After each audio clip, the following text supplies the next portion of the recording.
Muy buenos días, el tema de hoy es poder y autoridad. Vamos al libro de Lucas capítulo 9, 1 al 6. Habiendo reunido a sus 12 discípulos les dio poder y autoridad sobre todos los demonios y para sanar enfermedades. Y les envió a predicar el reino de Dios y a sanar a los enfermos. Y les dijo, no toméis nada para el camino, ni bordón, ni alforja, ni pan, ni dinero, ni llevéis 2 túnicas. Y en cualquier casa donde entréis, quedad allí y de allí salid. Y donde quiera que no os recibieren, salid de aquella ciudad y sacudid el polvo de vuestros pies, en testimonio contra ellos. Y saliendo, pasaban por todas las aldeas, anunciando el evangelio y sanando por todas partes. Poder y autoridad. Tremendo cómo el Señor Jesús formó a sus discípulos, pero cómo aún los envió. ¿Para qué? Hacer la obra, mirar si realmente ellos estaban dispuestos a hacer el propósito, el llamado por el cual el Señor los había escogido. A veces nos quejamos por las circunstancias, a veces nos quejamos por lo que estamos viviendo, a veces nos quejamos por lo que estamos pasando, pero no miramos más allá de la situación que vivimos, porque a veces nos concentramos y nos enfocamos tanto en nuestro yo, que yo necesito, yo quiero, no me buscan, no me llaman, no están pendientes de mí. Muchas cosas. Usted se imagina si los discípulos se hubieran quejado delante de Jesús, es que el Señor no tiene cuidado de nosotros, el que el Señor no nos llama, que el Señor no nos busca, el Señor no está pendiente de las necesidades de cada uno de nosotros. No, el Señor los formó y los envió. ¿Y cómo los usó el Espíritu Santo de una manera sobrenatural a los discípulos? Por aquí encontramos varias cosas en la palabra que el Señor nos enseña. Lo primero, estos versículos nos enseñan que Jesús estaba con sus discípulos a punto de enviarlos a su primera misión para llevarles la palabra, el evangelio. Ellos estaban acostumbrados a ver al Señor hacer milagros, sanar leprosos y se maravillaban siempre al verlo y en predicar. Hasta las personas más sabias de la época se asombraban de la manera en que Jesús hablaba, pues nunca antes habían visto a alguien predicar con la autoridad y la forma en que él lo hacía. Encontramos acá que el Señor a sus discípulos los formó y les dio poder y autoridad. ¿Para qué? Para sanar enfermos, para echar fuera demonios, pero también para predicar y hablar de la palabra del Señor, pero también para ir por los más necesitados.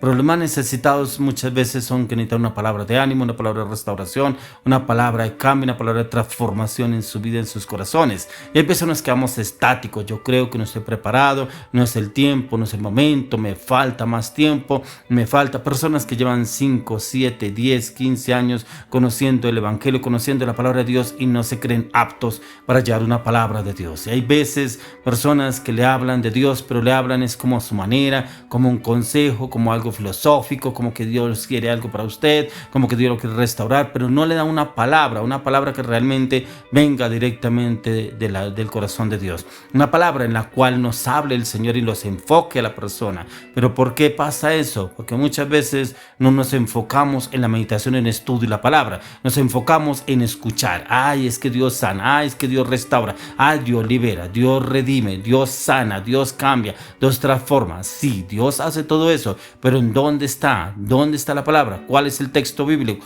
¿En qué parte de la Biblia se encuentra? Porque podemos hablar de milagros que el Señor hace, pero también el diablo hace milagros y también mucha gente por eso se va a los ídolos, a las imágenes, al agorero, al idólatra, a los que hacen baños o riegos o a los que leen las cartas porque es que allá me dicen la verdad, qué es lo que tengo que hacer y cómo me está yendo. También el diablo sabe cómo moverse, cómo actuar. Pero cuando usted y yo, el Señor nos da ese poder y esa autoridad, el mismo Señor nos usa a usted y a mí para poder liberar a otras personas que están cautivas, ya que los discípulos habían estado aprendiendo día a día con el Señor. Pero llegó ese momento donde Él ya los iba a dejar e iban a tener que pasar de ser espectadores a ser hacedores del reino de Dios. Yo creo que este es el tiempo de que usted y yo dejemos de mirar lo que otros hacen. Es el tiempo de que usted y yo miremos que ya tenemos que ser hacedores de la obra, hacedores de la palabra de Dios, el poder ir y llevar una palabra de cambio y transformación a una persona. Señor, ¿cuál es la palabra que necesita esta familia? Yo medito y estudio una palabra diario, pero creo que tú me des una palabra para la persona que tú me vas a enviar a orar, a predicar, a llevar un mensaje. Porque siempre como cristianos va a llegar ese momento en nuestras vidas donde el Señor nos va a decir que ya no seamos espectadores, sino hacedores de su obra. Y ese era el tiempo de los discípulos.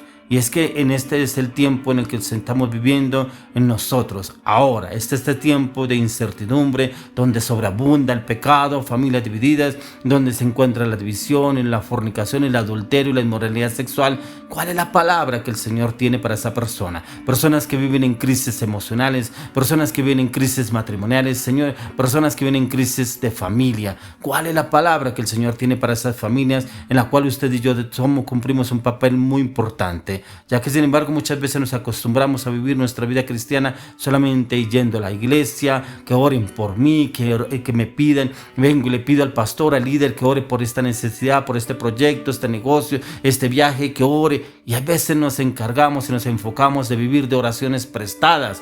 Aquí la palabra de Dios no nos enseña que los discípulos vivían de oraciones prestadas. El Señor los formó y los envió. Usted y yo hemos sido formados. ¿Por qué no vamos y hacemos la obra? ¿Por qué no predicamos de la palabra de Dios? ¿Por qué no buscamos o le pedimos al Señor que nos lleve a los más necesitados para poder orar y que el Señor nos use con milagros, así como usó a sus discípulos?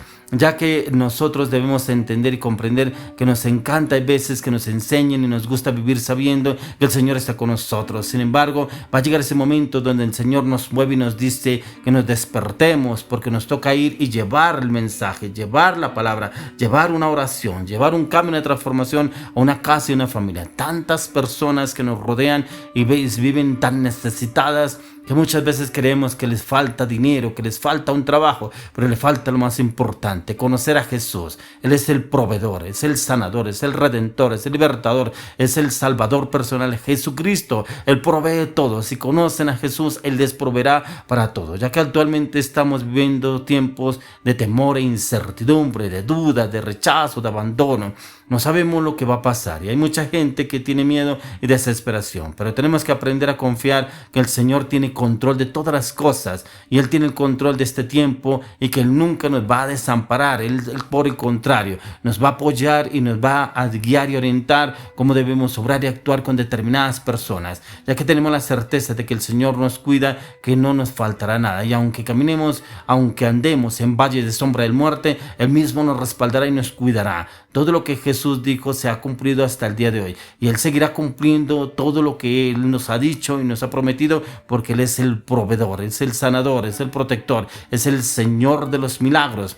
Todo lo que hemos sufrido de alguna manera en nuestro tiempo, debemos compartirlo a otras personas, dar ese testimonio, este ejemplo a otros, ya que es un tiempo en el cual usted y yo tenemos que llevar la palabra de Dios y enseñarles a muchos a depender del Señor a través del conocimiento de la palabra de Dios. El Señor quiere que usted y yo entremos en ese cambio, en esta transformación, ya que no podemos vivir en temor, en duda, en incertidumbre. Debemos confiar en que el Señor tiene el control de todas las cosas, ya que aquí en la palabra del Señor nos enseña que el Señor le dijo a sus discípulos que no llevaran nada, ni dinero, ni comida, ni siquiera otra túnica para ponerse. ¿Por qué? Porque el Señor quería que aprendieran a depender de Él. Hay veces dependemos de mi trabajo, hay veces dependo de mis actitudes, pero cuando nos echan del trabajo, ¿y ahora yo qué voy a hacer? ¿Y ahora qué me voy a poner a hacer? Y yo no sé hacer otra cosa, yo no sé hacer tal cosa. ¿Por qué? Porque nos aferramos tanto a un trabajo y creemos que no podemos hacer nada más. Cuando tenemos un negocio, el negocio se viene abajo por X o Y circunstancias y el negocio no da para más. ¿Y ahora yo qué voy a hacer? ¿Y ahora qué me voy a dedicar a hacer? Y no, ¿y ahora qué voy a hacer? Ahora no tendremos que aguantar hambre. A veces nos fijamos tanto en las circunstancias, nos basamos solamente en nuestro potencial, que no miramos que hay un potencial más grande, que es el Señor que nos da el poder para hacer las riquezas. Él mismo lo dice, la palabra de Dios dice que Él nos da el poder para hacer las riquezas. Entonces debemos pedirle al Señor las estrategias de cómo obrar y actuar, porque Él mismo da el poder y autoridad. Así como Él envió a sus discípulos, les dio poder y autoridad, Él también nos da a usted poder y autoridad para hablar de las circunstancias. No hablar de las circunstancias, sino hablar de las circunstancias. A veces nos basamos tanto, y es que esta enfermedad, y es que este dolor, y es que este cuerpo, y es que esta aflicción, y es que lo que dijo el médico, y es que lo que estoy viviendo, lo que está pasando, yo creo que no voy a salir de esta, yo creo que voy a quedar aquí, yo creo que ese trabajo no voy a salir adelante, ya no tengo más trabajo, ya no. hablamos tanto de las circunstancias, hablamos tanto de la adversidad, hablamos tanto del conflicto, hablamos tanto del problema que se nos convierte en un gigante. Y a veces no encontramos la manera de cómo derribar ese gigante porque cada vez es más grande que nosotros, porque solamente nos enfocamos a hablar sobre ese problema. Pero si hoy el Señor nos da poder y autoridad, es para hablar de esas circunstancias, ese problema, pero también para que el Señor nos use con milagros, con prodigios, con señales, para declarar, profetizar lo que dice la palabra. Y le aseguro en el nombre de Jesús que el Señor nos da la victoria en todo, contra todo pronóstico y circunstancia, en el nombre de Jesús. Amén.